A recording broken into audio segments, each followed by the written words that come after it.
morning mga idol. Pasensya na, wala mo nang walk-in ngayon mga idol at natambakan si Son mo to. Kaya sa'yo, Sir Jess. Patapos sa yung XR125 mo, tulong na lang ang inaantay, may mga decals na.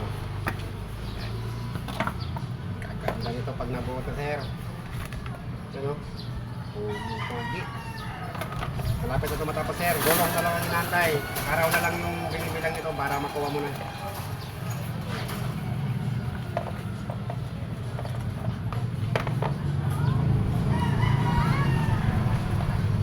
Ito mga idol, magpapalit ako ng tracker arm, papalitan, dudukutin ko lang yan para di na magsayang ng mga gasket. Kaya lang mainit pa. Ito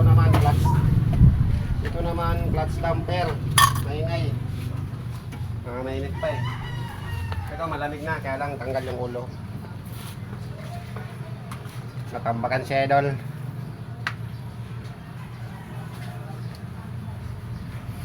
Tsaka lang mga idol, kayang-kaya natin yan.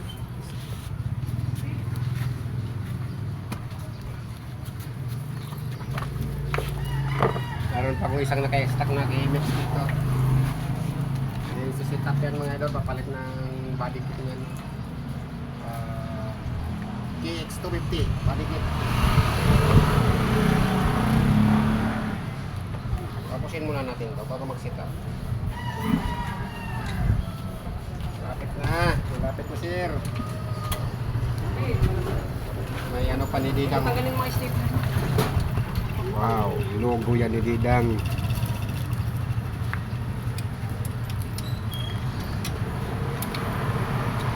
Ano to?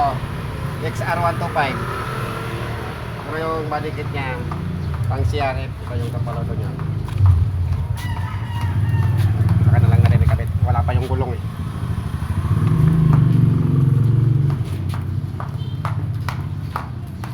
Ayan, para magkasgas.